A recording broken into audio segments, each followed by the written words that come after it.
It's time for Success in Real Estate with Frankie Griffin, owner and broker in charge of the Palmetto Success Team, certified residential specialist, accredited buyer representative, military relocation professional, real estate appraiser, and author of Success in Real Estate. If you are interested in buying or selling a home, investing in real estate, or having your home appraised, you will enjoy Success in Real Estate. Now, here's Frankie Griffin. But we've got a number of things we want to talk about, and anytime Andy is in studio, it's usually a full show, to say the least. And Andy, how you doing today, I'm doing great. I don't know if I'm worthy to be here with that introduction you just had. How many titles you got after your name now? Well, are you head chef too? Well, as a matter of fact, I think I am. But I'm happy to be here, Frankie. Thank you so much for having us. What a pleasure. And I got to tell you, we had your tutor and tour seminar last night out at Lake Carolina. I cannot thank you enough for coming last night. We awesome. had that's something that we do at least once a month, a tutor and tour, which is kind of a glorified open house. And we have an opportunity to get together with real estate professionals in the area and really anybody. Sometimes we'll have investors and people who are just looking for homes show up. And last night we talked about a subject that is near and dear to your heart and mine, and that is agency and agency disclosure, and talked about some of the issues that can come up with that. And I'm telling you, you were my guest speaker, and I was concerned because I didn't know how much knowledge you had about this, but you blew them away like I knew you would, and it was just wonderful. What a great attendance too. We had in excess of 40 people there, so I was really excited about that. Host Jay Kim, always they do such an incredible job. Yeah, it was really, I appreciated Jay Kim and Tina Horn of Real Estate Exit Real Estate Solutions for allowing us to host it there. Well, Andy, the real estate industry owes a lot of gratitude for what you and Randy, your partner, does for the industry, because it's so much. And, and it was almost, I kind of felt like I was talking to the choir last night, because those are the ones that are always looking to be improved. There ain't no question. Ain't no question there's always a risk of telling no about the flood, right? That's right. But at the end of the day, these are issues and topics that I think when you're in the practice of real estate, or when you're in any practice, real estate, law, anything related to the real estate industry, it becomes almost habitual the way you do certain things. And so it's nice to have refresher courses just to make sure that you're keeping on the right track. And that was a great thing last night. And I thought we discovered some things from some of the comments from some of the real estate agents out there that maybe put them back on kilter. So and we may or may not discuss some of it.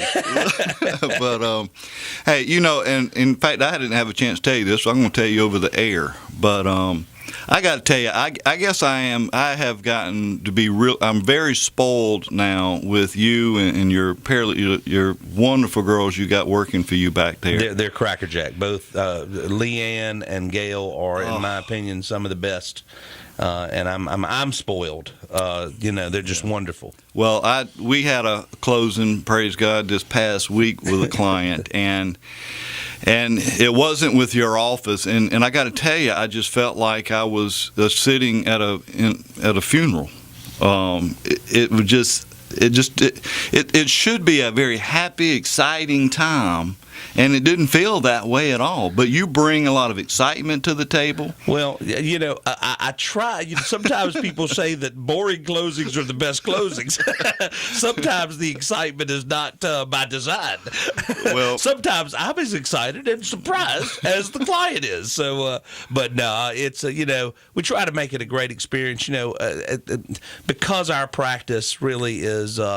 We're not just real estate. We do an awful lot of other areas. We're involved in an awful lot of areas of practice, and most of which, quite honestly, about 70% of which have nothing to do with real estate. And so it's not always a happy time when you come in to see a lawyer.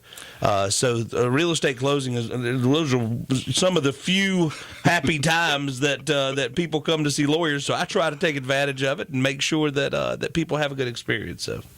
Well, it's always fun, and you come in, you speak to our classes, you give our students a really a serious introduction into the career we're getting into now. And we've had some really nice classes here. Y'all have been packed.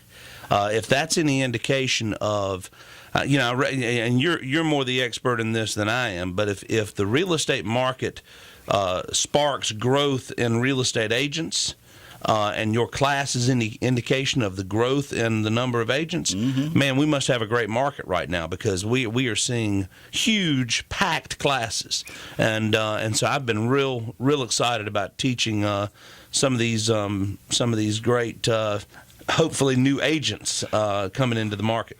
And it's kind of funny, and I don't think I'll get in any trouble saying this, but I can't tell you, when you do leave after you've spoken to the class, so many of them say, well, you know what, if I'm ever in a courtroom for any reason, I will have Andy Aun sitting at my table. Well, that's nice. That's nice. Nice to hear. Well, again, if you have any questions for Andy, give us a call, 799-8255. And I've always issued this challenge, so I'm going to issue it again. But if you can stump Andy Aun. Oh no! Please don't issue that challenge today. It's too early. I don't know if one half of my brain's even working right now. I tell you, it's Andy. You do so much, and again, one of the things that you've taught on and talked about a lot, and I want to get. I don't know if we'll have enough time to get too much into it in this first segment, but just as a starting place. A lot of tenants that are renting houses are interested in owning the house. Right. And there are 2 or 3 different ways you can go about this kind of stuff.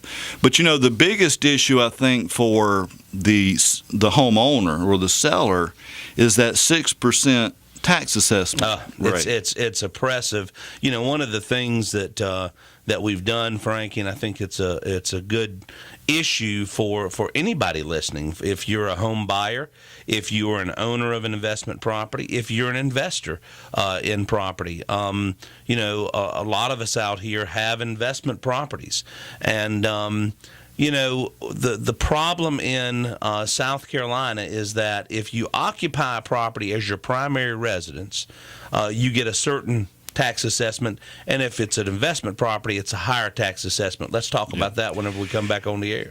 But on the line, we got Erica. How you doing, Erica? I'm doing well. I now know why I couldn't get through. It's because Andy's on the show.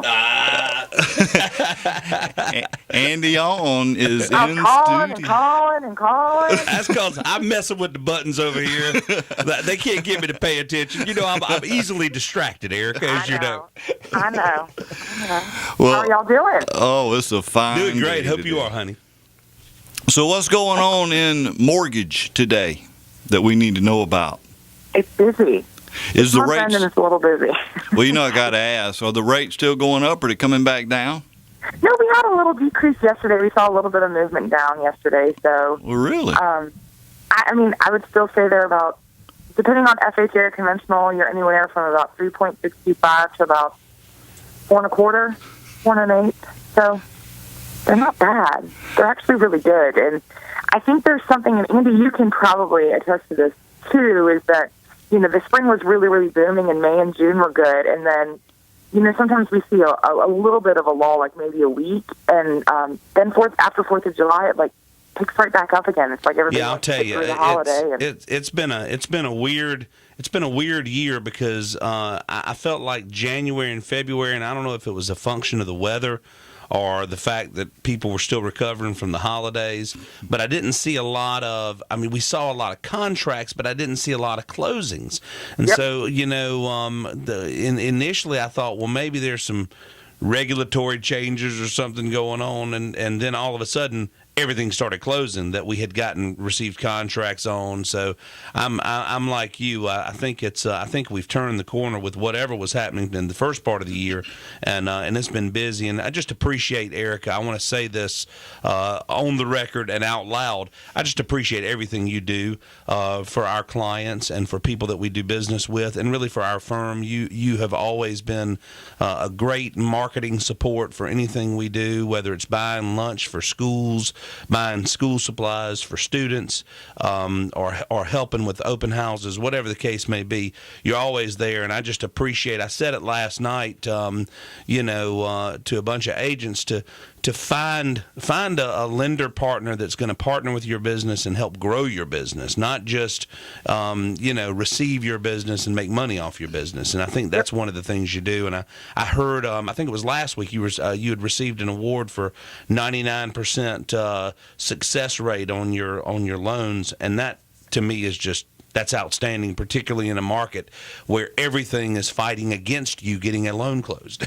So, it was really cool to hear the statistics, because sometimes we don't hear that. It's stuff that operations in our company does behind the scenes, telling numbers, but to know that 99% of the people that are pre-qualified that go to application closed, that's great. That's a function. Awesome. That's a function of you. That's a function of you, and I just appreciate you as somebody who's in the industry. I appreciate somebody as committed and dedicated to it as you. So, yeah. Well, I appreciate it, and we and I can't say this enough to all the agents that are listening. Please, please, please, if you are not using Andy on a regular basis, you need to be using Aun and McKay. This is just a love fest. I was feeling we got a love fest. We just hugging each other. But it's so true. I know that. Notice how we're leaving Frankie conspicuously out of the mix, Erica. I love that. I'm just enjoying the show. Right? I mean, but it's true. I mean, I can't tell you how many times I get a contract and I see an attorney come across that I don't know and I haven't worked with, so there's a lack of the relationship there. And it's really important that everybody that you're working with has a relationship, because we all want to work together to get things closed. It's not nitpicking, you didn't do this, or you got this to me late, or we don't, we're all working together. No question. It's one of the things I tell folks all the time, particularly real estate agents, because the real estate professional in a real estate transaction is the captain of the ship. Let's face it. I mean, they're going to be controlling and orchestrating the inspections, the timing, the contract terms. Everything is really in the hands of that real estate agent. I tell them all the time, control the things that you can control, because there is so much outside of your control. Absolutely. And one of the things you can control are the relationships. You can't force anybody to use anybody, okay? Nope. But you can certainly advise as a fiduciary. It's your duty to advise of the best route to take with the least number of obstacles. Yeah, So, and I was teaching a continuing ed class with some veteran agents here this past week, and this subject came up about, RESPA requires or allows for the buyer, the home buyer, to select any settlement service provider, whether it be the attorney, the lender, or home inspector, whoever. It's the buyer's choice to choose. And Andy, every time when I go to ask my buyer, well, who would you like to use as an attorney or a lender or whoever? More times than not, they don't know someone personally, so they ask me, well, Frankie, who do you suggest? And there is a misconception out there, I think, Andy. A lot of agents think that the law requires you must give at least 3 attorney names or 3 lender names. And I'm not saying that's a bad idea, but there is no law that says that. No, and I will tell you this. I mean, I hear that from agents all the time, too. Well, if I give 3 names of a lawyer or 3 names of a lender or 3 names of a home inspection company, then I'm wiped out of liability. Guess what? No, you ain't. Right. I mean, in fact, as a trial lawyer, I invite the argument of throwing a whole handful of marbles on the ground and saying, okay, you select which marble. Rather than that, why not advise your client of the folks that you've had the best experience with and that you've had history with, like Erica West, right. Who does a good job day in and day out. And, I mean, the numbers don't lie, right? So 99% success. And if I give them 3 names, then they look at the 3 and say, but Frank, I don't know. So which one would you choose? Which one would you like? Exactly. And now, and we got about a minute or so left in this segment. Of course we do. But what was it? Oh, Now, if your company's policy says you must provide 3 names, then you have to provide 3 names. But that's your company's policy. I just want to make sure that we don't confuse what the law requires versus what a company's policy may be. No question. But in the time we got left, Erica, since we have eaten up your time. That's okay. I enjoy it. We've been talking nice about you the whole time. I know. We could just do the whole show like this. That's right. But, one of the things we're going to get ready to talk about, and I wish we had a little more time in the segment, but I'm going to get Andy maybe in the final segment to talk more about these installment contracts and how we can help tenants actually get into a situation where they can qualify for refinancing and buying a home rather than just taking out a new loan. Yeah. That's still possible today, right? Yeah. Okay. I just want to make sure. Yeah. All right. It has to be orchestrated with the attorney correctly.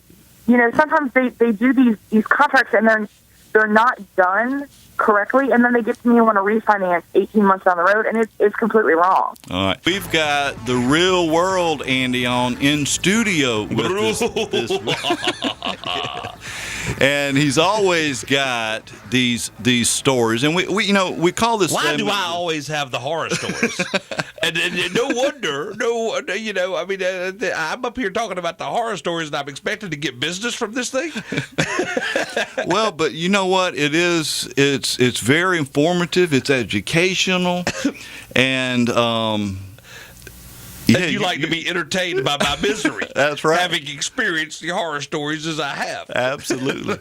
Well, hey, if we have any listeners, maybe you've experienced a horror story or maybe going through a horror story right now. I'd love to hear from you. Give us a call, 799-8255, 799-8255.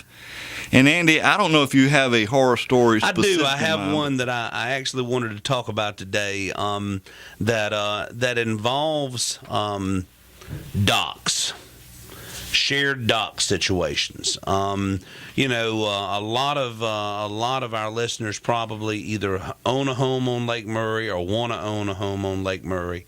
And one of the things that oftentimes comes up in purchasing or selling property on Lake Murray is, any number of issues with a dock. If you're not buying a waterfront property, you're buying a property that has a boat slip. Is that a boat slip that you own, or are there license rights to it, or are there just privileges to it?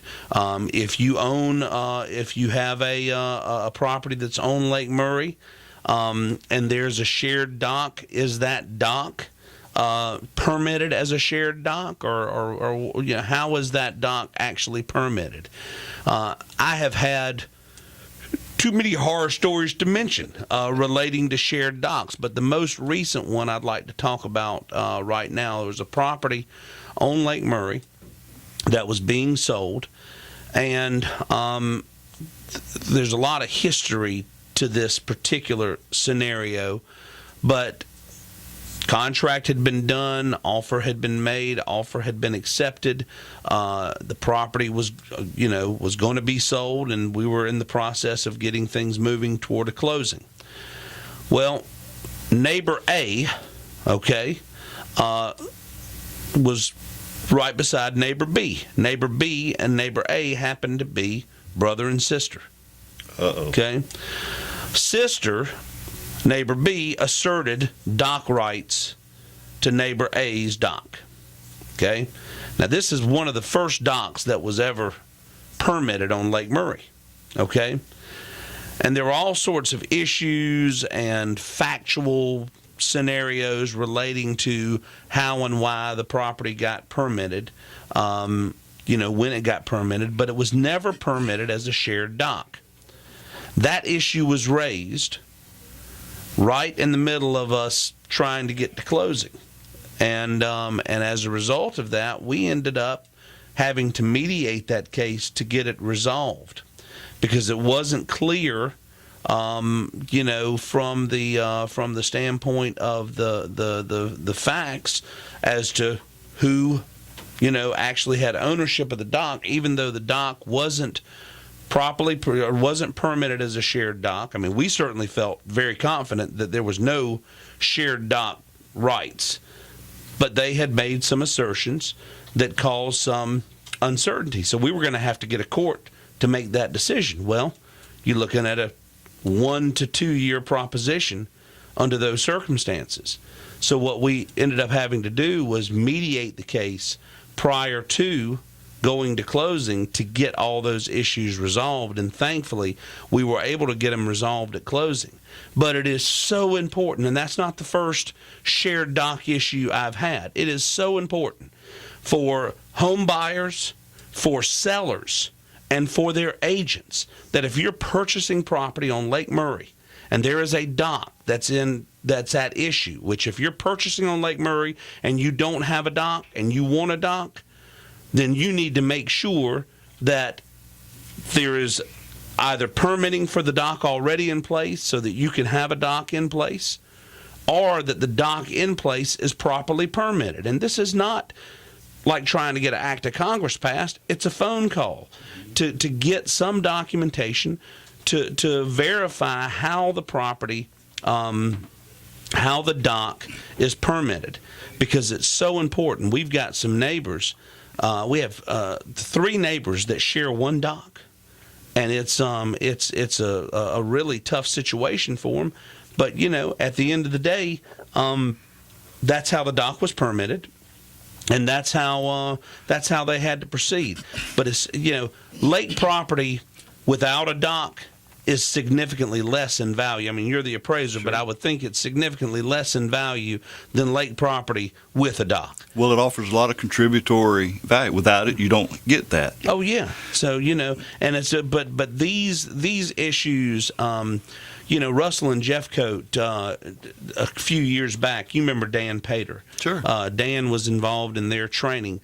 A few years back, they did I think a 2-day training class on buying and selling property on Lake Murray, which I think is a wonderful class. I've been actually talking with Aaron Rowe over at Russell and Jeffcoat about maybe revisiting that. I was involved in that training class before, and it was great because we had a lot of different entities like SCNG, Lakeshore Management, there, and we had a lot of different folks involved in that seminar that talked about every aspect of buying and purchasing on Lake Murray. Those are some significant issues, because when you're buying on Lake Murray, it's a significant amount of money. So you want to make sure that if you have the right to a dock, or that you have the right to get a dock constructed, that is a condition to the contract. And for agents to make sure that you're representing properly. I had another situation where they had not represented they represented that there was a shared dock when that property was not permitted as a shared dock. So it can be a real troublesome situation. And I'm glad you bring that up, because and there are a lot of real estate agents that market themselves as the Lake Murray specialist or expert. But you know what? It's because Lake Murray is unique in any, from any other type of real estate, really, because there's so many unknown things that if you don't live and work out at Lake Murray, you may not know about. Right. And I think it is important, if you're thinking about buying on Lake Murray, you need an agent that is experienced with Lake Murray issues like what you're talking about. I absolutely agree with that. And I tell you, not all the issues are obvious issues. Okay, there's a lot of gray area in those issues, which is kind of what led us to the problem that we were dealing with in this most recent scenario. We felt like we had a strong legal argument. We felt like the facts were on our side, but ultimately the buyers weren't willing to go forward, knowing that this potential lawsuit was sitting out there. Yeah. So we had to get it resolved prior to closing. You don't want that situation. What were they claiming? They were prescriptive. Yeah, they were claiming basically a prescriptive easement type argument and kind of an adverse possession argument, because they'd used the dock over the course of the number of years that they've had the property out there. But they our position was that while they used the dock, they never used it to the adversarially to the owners of the dock. The owners always let them use it, so it was not like they were squatters' rights or something. Right. So. And I wish we had more time just to get into that. You can do a whole day on that subject. Even in the classroom, we talk about the prescription or easement by prescription, and but that's something you got to be careful if you are a homeowner or own land. If people are using your property and you don't want them to, you have to. You got to stop them. Yes, you absolutely. You can't ignore it. Don't ignore it. Don't ignore it. There's an awful lot of liability with ignoring it. Absolutely. And I did want to mention this for my buddy Jerry Bilton. He does all our videography and professional photography. He's got, for those of you that are selling your home or if you're an agent listing homes, excuse me, he's got a summer special that he's kicking off right now that's really incredible. He's got a package here for just $75. He'll come out, he'll take up to 50 photos with a 24-hour turnaround. And I promise you, all these photos he takes are professional, they look awesome, and they will make this property look very, very marketable. The house has to be under 3,500 square feet, which I think that's a fair deal there. I'm sure he'll still shoot it if it's more than 35, but he might ask. I think he'll add another $2.50 to that. So he can deliver it via Dropbox. This is a 30-mile radius at this price. Again, he can go out further, but we'll have to pay a little bit more. But for $75, I think that's awesome. For an additional $25, he can create a virtual tour for you. Obviously edited for the MLS, and for the whole package deal, again, $100 for the 50 photos and the virtual tour you can get for $100. But give him a call, or better yet, go on his website, look at his work. His website is www.imagesbyeagle.com. Again, imagesbyeagle.com, or you can give him a call. His number is 803-331-9035. Again, 331-9035. And I tell you, I just can't thank Jared enough for what he does. He's great, but he has not mastered getting my jowls off the images that he's taken of me, or reducing my weight any. And so he obviously doesn't know how to Photoshop very well yet. Yeah. His images are completely accurate, sadly for me. It is kind of. You need to work on that, Jerry. Really, even over on this side, that's for sure. But we got a few minutes left. But tell us, how does this? Let me tell you. Let me give work? you the real estate installment agreement is a vehicle that is oftentimes used because, again, when you're purchasing or when you are purchasing investment property, you're going to be assessed at that 6% second home or investment home tax assessment, which is like paying 3 times more than you should pay as a primary resident of that property. So in other words, any of us that own rental properties, we're paying an exorbitant amount in taxes because we are assessed at that 6%. And when you take the 6% with the millage rate and everything else, it ends up being about 3 times more than you would pay if it was a primary residentially owned property. So what's the solution? Let's say you're a tenant living in my home, and you really want to buy that home one day. But right now, all you can do is afford to rent it, okay? But the rental is cash flowing it. I can go to you and I could say, listen, you may want to buy this home. I understand you want to buy this home. And if you tell me, yeah, I would like to buy the home, but my credit worthiness isn't there, or whatever the case may be, I can't swing it right now. I could structure a real estate installment agreement with you, which is a real estate contract. And under the law, basically there is a rarely used or very underutilized provision that allows you to become the qualifier for the primary residency tax assessment, with me still owning the property, still being record owner of the property, so that you can effectively continue to make the same level of payment that you've been making as a tenant, okay? But now we're able to reduce the tax rate, okay? Mm-hmm. And in addition to that, in most of these structured agreements, we allow whatever money or a certain amount of money that you pay per month to go toward the ultimate purchase of the home. So, usually what we, and all, none of these are cookie cutter deals. They're all customized type, arrangements.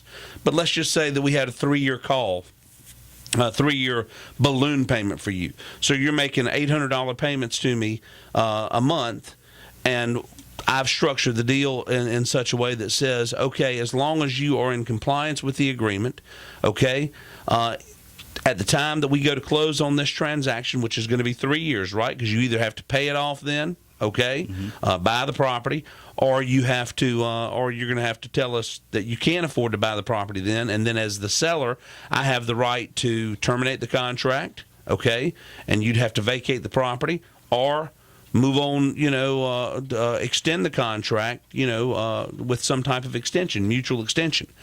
But the great thing is, for the sellers and the owners of the property, you get that primary residency tax assessment so that you can actually afford to keep your payments where they should be, more aggressive payments.